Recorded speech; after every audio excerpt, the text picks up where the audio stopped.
ಪ್ರಿಯರೇ, ದಿನದ ಬದುಕಿಗೊಂದು ಕ್ರಿಸ್ತನ ಈ ದನಿ ನಮ್ಮೆಲ್ಲರಿಗೂ ಪ್ರೇರಣೆ ಆಗಲಿ.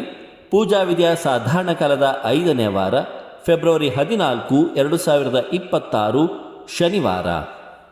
ಮಾರ್ಕನು ಬರೆದ ಪವಿತ್ರ ಶುಭ ಸಂದೇಶದಿಂದ ವಾಚನ. ಅಧ್ಯಾಯ 8, 1-10 ವಚನಗಳು. ಆ ಕಾಲದಲ್ಲಿ ಜನರು ಪುನಃ ದೊಡ್ಡ ಸಂಖ್ಯೆಯಲ್ಲಿ ಬಂದು ನೆರೆದಿದ್ದರು. ಊಟ ಮಾಡಲು ಅವರಲ್ಲಿ ಆಹಾರವಿರಲಿಲ್ಲ. ಆಗ ಯೇಸು ಸ್ವಾಮಿ ಶಿಷ್ಯರನ್ನು ಕರೆದು, ಈ ಜನರು ಕಳೆದ 3 ದಿನಗಳಿಂದಲೂ ನನ್ನ ಬಳಿ ಇದ್ದಾರೆ. ಊಟಕ್ಕೆ ಇವರಲ್ಲಿ ಏನೂ ಇಲ್ಲ. ಇವರನ್ನು ಕಂಡಾಗ ನನ್ನ ಹೃದಯ ಕರಗುತ್ತದೆ. ಬರೀ ಹೊಟ್ಟೆಯಲ್ಲಿ ಮನೆಗೆ ಕಳುಹಿಸಿದರೆ ದಾರಿಯಲ್ಲಿ ಬಳಲಿ ಬಿದ್ದಾರು. ಕೆಲವರಂತೂ ಬಹು ದೂರದಿಂದ ಬಂದಿದ್ದಾರೆ ಎಂದರು. ಅದಕ್ಕೆ ಶಿಷ್ಯರು, ಇಷ್ಟು ದೊಡ್ಡ ಗುಂಪಿಗೆ ಆಗುವಷ್ಟು ರೊಟ್ಟಿಯನ್ನು ಈ ಅಡವಿಯಲ್ಲಿ ನಾವು ತರುವುದಾದರೂ ಎಲ್ಲಿಂದ ಎಂದು ಮರುನುಡಿದರು. ಯೇಸು, ನಿಮ್ಮಲ್ಲಿ ಎಷ್ಟು ರೊಟ್ಟಿಗಳಿವೆ ಎಂದು ಕೇಳಲು ಅವರು 7 ಇವೆ ಎಂದರು. ಯೇಸು ಜನರ ಗುಂಪಿಗೆ ನೆಲದ ಮೇಲೆ ಕುಳಿತುಕೊಳ್ಳುವಂತೆ ಆಜ್ಞಾಪಿಸಿದರು.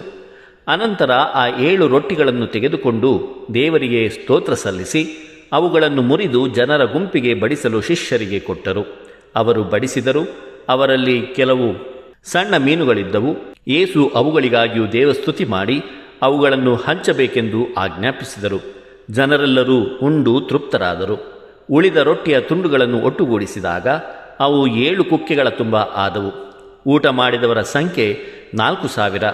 ಊಟವಾದ ಬಳಿಕ ಯೇಸು ಜನರನ್ನು ಕಳುಹಿಸಿಕೊಟ್ಟು ವಿಳಂಬ ಮಾಡದೆ ದೋಣಿಯನ್ನು ಹತ್ತಿ ಶಿಷ್ಯರೊಡನೆ ದಲ್ಮನೂತ ಎಂಬ ಪ್ರದೇಶಕ್ಕೆ ಹೋದರು. ಪ್ರಭುವಿನ ಶುಭ ಸಂದೇಶ. ಕ್ರಿಸ್ತರೇ ನಿಮಗೆ ಸ್ತುತಿ ಸಲ್ಲಲಿ. ಚಿಂತನೆ. ನಮ್ಮ ದೇವರು ಕರುಣಾಮಯಿ, ದಯಾವಂತರು. ಪ್ರಭು ಯೇಸುವಿನಲ್ಲಿ ಆತ್ಮೀಯರೇ, ಪಾಪದ ದುಷ್ಪರಿಣಾಮಗಳನ್ನು ಇಂದಿನ ಮೊದಲನೆಯ ವಾಚನದಲ್ಲಿ ಕಾಣುತ್ತೇವೆ.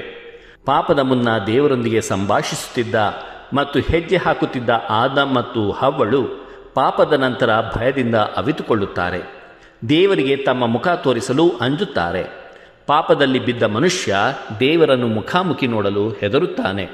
ದೇವರೊಂದಿಗಿನ ಬಾಂಧವ್ಯ ಕಳೆದುಕೊಳ್ಳುತ್ತಾರೆ. ದೇವರು ಆದಾಮನನ್ನು ಪ್ರಶ್ನಿಸಿದಾಗ ಆತನು ತನ್ನ ತಪ್ಪನ್ನು ಒಪ್ಪಿಕೊಳ್ಳದೆ ಹವ್ವಳನ್ನು ದೂರುತ್ತಾನೆ. ಹವ್ವಳು ಸರ್ಪವನ್ನು ದೂರುತ್ತಾಳೆ. ಪ್ರಿಯರೇ, ಸಹಜವಾಗಿ ಮಾನವ ತನ್ನ ತಪ್ಪನ್ನು ಒಪ್ಪಿಕೊಳ್ಳದೆ ಇತರರನ್ನು ದೂಷಿಸುವುದು ಹಾಗೂ ಇತರರನ್ನು ಪಾಪಕ್ಕೆ ಹೊಣೆ ಮಾಡುವುದು ಸಾಮಾನ್ಯ. ನಮ್ಮ ಪಾಪದ ಜವಾಬ್ದಾರಿಯನ್ನು ನಾವು ಹೊರಲು ಸಿದ್ಧರಿದ್ದೇವೆಯೇ? ಆತ್ಮೀಯರೇ, ಇಂದಿನ ಶುಭ ಸಂದೇಶದಲ್ಲಿ ಜನರೆಲ್ಲರೂ ಉಂಡು ತೃಪ್ತರಾದರು. ಯೇಸು ಸ್ವಾಮಿ ತಮ್ಮ ಬೋಧನೆಯನ್ನು ಆಲಿಸಲು ಬಂದ ಜನರಿಗೆ ಆಹಾರವನ್ನಿತ್ತು ತೃಪ್ತಿಪಡಿಸುತ್ತಾರೆ. ಇದು ಜನರಿಂದ ಬಂದ ಕೋರಿಕೆಯಲ್ಲ. ಜನರ ನೈಜ ಪರಿಸ್ಥಿತಿಯನ್ನು ಅರ್ಥ ಮಾಡಿಕೊಂಡು ಅವರಿಗೆ ಬೇಕಾದ ಆಹಾರವನ್ನು ಜನರು ಕೇಳದಿದ್ದರೂ ಯೇಸು ಅವರಿಗೆ ಒದಗಿಸುವುದನ್ನು ಇಂದಿನ ಶುಭ ಸಂದೇಶದಲ್ಲಿ ಕೇಳುತ್ತೇವೆ. ಪ್ರಿಯರೇ, ಇದು ನಮ್ಮ ದೇವರ ಗುಣ. ಅವರು ಕರುಣಾಮಯಿ, ದಯಾವಂತರು. ಅವರ ವಾಕ್ಯವನ್ನು ಆಲಿಸಲು ಅವರ ಬಳಿಗೆ ಬಂದರೆ ನಮ್ಮ ಜೀವನವನ್ನು ಅವರಿಗೆ ಸಮರ್ಪಿಸಿದ್ದೇ ಆದರೆ ನಮ್ಮ ಜೀವನಕ್ಕೆ ಸಂತೃಪ್ತಿಯನ್ನು ನೀಡುತ್ತಾರೆ. ಯೇಸುವಿನ ಶಿಷ್ಯರಾದ ನಾವು ಸಹ ಅವರಂತೆಯೇ ನಮ್ಮ ನೆರೆಹೊರೆಯವರ ಕಷ್ಟಗಳಿಗೆ ನಾವಾಗಿಯೇ ಸ್ಪಂದಿಸಲು ಯೇಸು ನಮಗೆ ಕರೆ ನೀಡುತ್ತಾರೆ. ಕೇಳಿದಾಗ ಕೊಡುವುದು ಸಹಾಯ, ಕೇಳುವುದಕ್ಕೂ ಮುಂಚಿತವಾಗಿ ಕೊಡುವುದು ಮಾನವೀಯತೆ. ಇಂತಹ ಮಾನವೀಯತೆ ನಮ್ಮದಾಗಲಿ. ದೇವರು ನಮ್ಮೆಲ್ಲರನ್ನು ಆಶೀರ್ವದಿಸಲಿ. ಇದು ಧ್ವನಿ ಮಾಧ್ಯಮ ಮನೆಯ ಕೊಡುಗೆ. ಧ್ವನಿ ವಂದನೆಯ ಸ್ವಾಮಿ ಶಾಂತಕುಮಾರ್ ಜೆ, ಬೆಂಗಳೂರು ಮಹಾಧರ್ಮ ಕ್ಷೇತ್ರ. ಪ್ರಿಯರೇ, ಈ ಚಾನೆಲ್ ಅನ್ನು ಸಬ್ಸ್ಕ್ರೈಬ್ ಮಾಡಿ ಪ್ರತಿದಿನ ದೇವರ ವಾಕ್ಯವನ್ನು ಆಲಿಸುತ್ತಾ ಅದನ್ನು ಇತರರೊಂದಿಗೆ ಹಂಚಿಕೊಳ್ಳಲು ನಮಗೆ ನೆರವಾಗಿರಿ. ಧನ್ಯವಾದಗಳು.